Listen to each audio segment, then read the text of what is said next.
ඉන්කෝපරේෂන් of company ව්‍යාපාරයක් incorporate කරනකොට එතනදී ෆොලෝ අප් කරන්න ඕනේ පොඩි ප්‍රොසීඩර් එකක් තියෙනවා. මේ ප්‍රොසීඩර් එක දැනගැනීම ඉතාමත් වැදගත් වෙනවා. අපි සමාගම් නීති ඉගෙන ගන්නකොට කමර්ෂල් ලෝ විෂයක් විදිහට හදාරනකොටත් ඒ වගේම කෙනෙක් වාගෙන් අහුවොත් එහෙම නීති හදාරන ශිෂ්‍යයෙක් විදිහට කොහොමද මට සමාගමක් කරන්නට ඕනේ? මේ සමාගම ලියාපදිංචි කරන්න කොහොමද? ඉන්කෝපරේට් කරන්න ඕනේ මොනවද?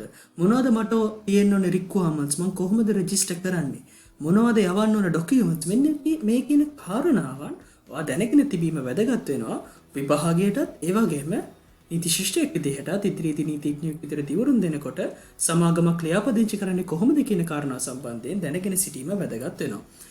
ඉන්කෝපරේෂන් of කම්පැනි ගත්තන් පස්සේ මේ කම්පැනි එකක ඉන්කෝපරේෂන් එකේ තියෙන ප්‍රොසෙස් එක සාමාන්‍ය ප්‍රොප්‍රයිටර්ෂිප් තනිපුද්ගල ව්‍යාපාරයක් හරි හවුල් ව්‍යාපාරයක් විදිහට ලියාපදිංචි කරනවට වඩා complicated process එකක් තමයි තියෙන්නේ. ඒ වගේම තමයි සමාගම් රෙජිස්ට්‍රාර්වරයා විසින් මේක closely monitor කිරීමක් සිද්ධ වෙනවා. මොකද සමාගමක් විදිහට ලියාපදිංචි කරාට පස්සේ ඒකට ලැබෙන benefits privileges එක්ක වැඩි සුදුසුකම් ප්‍රමාණයක් qualifications වගේක් requirements වගේක් complicated process එකක් තියෙනවා සමාගමක් ලියාපදිංචි කරනකොට.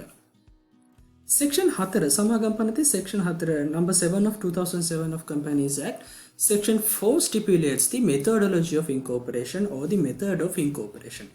Now, there are a few requirements you need to do. Firstly, you have to make an application. You need to make an application to whom you need to put it to the registrar. Company registrar තමයි ඔයාලගේ application එක දාන්න ඕනේ සමාගම ලියාපදිංචි කිරීම සම්බන්ධයෙන්. So the first thing is you have to make an application, and that application must be in this prescribed form. This form has been set out in the Extraordinary Gazette number 1493 of 20 dated 2007. දෙදා සතේදී මේ කරන ලද අතිවිශේෂ gazette පත්‍රයේ form එකේ සඳහන් කරලා තියෙනවා මේ රෙජිස්ට්‍රාර්ට යවිය යුතු application එක කොයි ෆෝම් එක යටතේද තිබිය යුත්තේ කියලා. එතකොට මුලින්ම ඇප්ලිකේෂන් එකක් දාන්න ඕනේ. මේ ඇප්ලිකේෂන් එක මෙන්න මේ Extraordinary Gazette එකේ ෆෝම් 1 එක යටතේ තියෙන ෆෝම් එක යටතේද වෙන්නට ඕනේ. ඊළඟට තියෙන රික්වයර්මන්ට්ස් වගේක් මේ ඇප්ලිකේෂන් එක signed by each initial shareholder. Initial shareholder දැන් ආරම්භයේදී ඉන්නවන shareholdersලා 5 දෙනෙක් මේ 5 දෙනාම මේ ඇප්ලිකේෂන් එක මේ ෆෝම් 1 එකේ දක්වලා තියෙන ඇප්ලිකේෂන් එක අත්සන් කිරීමක් කරන්න ඕනේ. The application must be in this prescribed form and it has to be signed by each of the initial shareholder. එතකොට මේ ඇප්ලිකේෂන් එක විතරක් යවුවට ඔයාලට කම්පැනි එකක් ඉන්කෝපරේට් කරන්න බෑ. මේ ඇප්ලිකේෂන් එකක් එක්ක ඔය යවන්න ඕනේ ඩොකියුමන්ට්ස් වගේක් තියෙනවා. ඩොකියුමන්ට්ස් අපි 4ක් මේ යටතේදී ඉගෙන ගන්නවා රෙජිස්ට්‍රේෂන් එකට යවිය යුතු. පළවෙනි එක තමයි name declaration එකක්. මුලින්ම ඔයා කරන්න ඕන දේ තමයි name declaration එකක් කරන්නට ඕනේ. A declaration signed by the initial shareholder stating that the name of the company is not identical or similar to the name of the existing company. දැන් හිතන්නකෝ ඔයාලට මේ සමාගම ලියාපදිංචි කරන්න ඕනේ හර්ෂ ප්‍රයිවට් ලිමිටඩ් කියලා. අපි මේ උදාහරණය කලිනුත් ගත්ත නිසාමයි මම මේ උදාහරණය ගන්නෙ. එතකොට ඔයාලා ප්‍රොපෝස් කරන නම මේක නම් දැන් සමාගම් වෙබ් පිටුවට ගියාට පස්සේ වෙබ්සයිට් එකට ගියාට පස්සේ ඔයාලට පුළුවන් name search එකක් කරන්න. ඒ name search එකක් කරන්නේ නැතුව අපි ඒ තත්ත්වයට යන්නේ නැතුව නිකම්ම බැලුවා ඔයාලට නම හොයුවට පස්සේ ඒ name search එකක් කරලා ඉවරලා ඒ හැමදේම කරාට පස්සේ ඔයාලට හිතෙනවා නම් ඊට සමාන නමක් නැහැ කියලා ඔයාලා declaration එකක් කරන්න ඕනේ. initial shareholdersලා අත්සන් කරලා ඒ declaration එකේ දක්වන්න ඕනේ අපි මේ propose කරන නම එහෙමත් නැත්නම් හර්ෂ private කියන නම is not identical or similar to a name of the existing company. දැන් තියෙන සමාගමක නමකට සමාන වීමක් හෝ ඊට identical ඊට හුරු නම වචනයක්වත් වෙන්නේ නැහැ කියන එක සම්බන්ධයෙන් name declaration එකක් ඔයා කරන්න ඕනේ. ඒ කරන declaration එක application form එකත් එක්ක attach කරලා යවන්නට ඕනේ. දෙවෙනි document එක තමයි ඔයාලා propose කරන company එකේ articles of association. ව්‍යාපාරයේ සාංගමික ව්‍යවස්ථාවලිය. අපි මේකට articles of association අපි ඉදිරියේදී වෙනමම වීඩියෝ ටියුටෝරියල් එකක් යටතේ කතා කරනවා. මේ company එකේ rules කොයි විදිහට තියෙනවනේ කියන එක අපි basically හිතමුකෝ set of rules කියලා. මේ සමාගමේ තියෙන set of rules මොනවද කියලා දක්වන articles of association එකත් මේ application එකත් එක්කම ඔයාලා සමාගම් රෙජිස්ට්‍රාර්වරයාට යවන්නට ඕනේ company එක register කරන්න. තුන්වෙනි document එක තමයි consent from initial directors to act as the company directors. දැන් company එකේ initial directors ලා මුලදී පත් කරගන්න මේ සමාගම ලියාපදිංචි කරන අවස්ථාවේදී පත් කරලා ඉන්නවනේ directors ලා එක්කෙනෙක් හෝ දෙන්නෙක්. ඒ එක්කෙනා හෝ දෙන්න අපි කියමුකෝ A කියලා director කෙනෙක් ඉන්නවා කියලා. මේ A කියලා director විසින් එයාගේ consent එක දීලා මම මේ ආයතනයේ director කෙනෙක් විදිහට කටයුතු කරන්න කැමතියි කියලා අත්සන් කරන letter of consent එකක්, ඒ consent letter එකත් මේ application එකත් එක්ක attach කරලා යවන්නට ඕනේ. ඒ වගේම තමයි initial secretary ව්‍යාපාරයේ company secretary විසින් අපි කියමුකෝ XYZ කියලා company එකක් තමයි මේ company එකේ secretary විදිහට ඉන්නේ කියලා.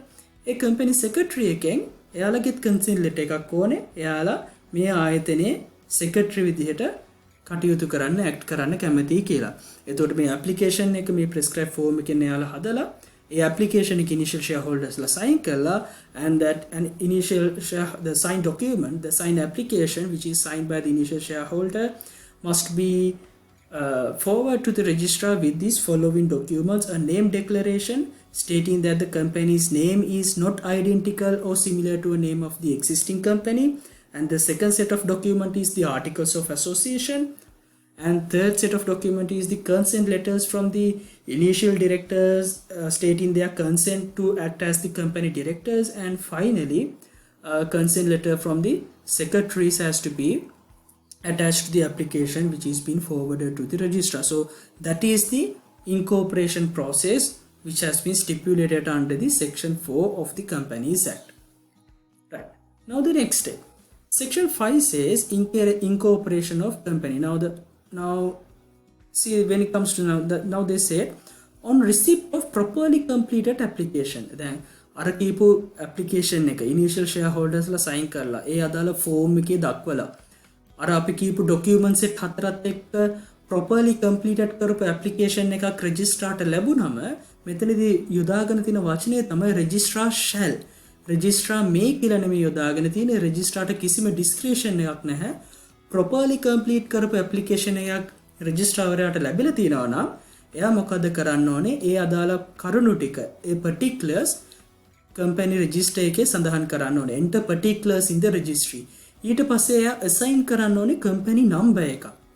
දැන් අදාළ company register එකේ මේ අදාළ ආයතනයට අදාළ විස්තර ටික දක්වලා company එකට අදාළ number එකක් දීලා ඊට පස්සේ මොකද කරන්න ඕනේ? එයා issue කරන්න ඕනේ certificate of incorporation. ව්‍යාපාරය ලියාපදිංචි කරාට පස්සේ ඒ ලියාපදිංචි කරපු බවට තහවුරු කරන්න එයා issue කරන්න ඕනේ certificate of incorporation එක. ඊට පස්සේ මේ registrar මොකද කරන්න ඕනේ? notify the general public within 60 working days of the incorporation of company by notice published in daily newspaper which circulation in Sinhala, English and Tamil languages. දැන් මේ amendment එකෙන් පස්සේ තමයි මේ public notice එකේ කාරණාව මෙතනට එන්නේ. මේක registrarට කලින් තිබුණු වගකීමක් නෙමෙයි. නමුත් වර්තමානයේ amendment එකත් එක්ක අලුත් නීතියට අනුව දැන් රටේ පවත්නා නීතියට අනුව registrarගේ duty එකක් තමයි මේ properly completed application එකක් ආවම certificate of incorporation එක issue කරාට පස්සේ general public එකට මේ registration එක කළ දවස් 60ක් ඇතුළතදී public notice එකක් දාන්න ඕනේ. දිනපතා පත්‍රයක සිංහල, ඉංග්‍රීසි, දෙමළ කියන භාෂා තුනෙන්ම public notice එක දැමීමේ වගකීම තියෙන්නේ registrar වරයා හට. එතකොට මේ section 5 subsection 1 යටතේ තමයි මේ කාරණාව දක්වන්නේ. section 5 subsection 2 යටතේ දානවා මේ issue කරන certificate of incorporation එකේ අඩංගු විය යුතු කරුණු මොනවද කියලා. ingredients of certificate of incorporation. මේ certificate of incorporation එකේ අනිවාර්යයෙන්ම මේ අදාළ සමාගමේ නම සඳහන් වෙන්නට ඕනේ.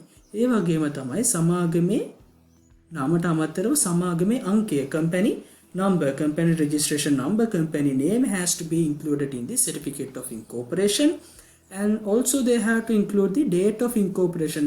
ව්‍යාපාරය ලියාපදිංචි කරපු මේ particular center කරපු දිනය ඔවුන් සටහන් කරන්න ඕනේ. certificate of incorporation එකේ අවසාන වශයෙන් nature of the company. මේ company එක ඇවිල්ලා limited company එකක්ද? මේ company එක ඇවිල්ලා unlimited company එකක්ද? මේක overseas company එකක්ද? මේක offshore company එකක්ද? මේක limited company එකක් නම් මේක private limited company එකක්ද? එහෙමත් නැත්නම් public limited company එකක්ද? මේ ආදී විදිහට company එකේ nature එකත් certificate of incorporation එකේ සඳහන් කරන්නට ඕනේ. ඉතින් ඔන්න ඔය කියන කාරණාවන් තමයි අපිට incorporation of company registration of company යටතේදී ඉගෙන ගන්නට තියෙන්නේ.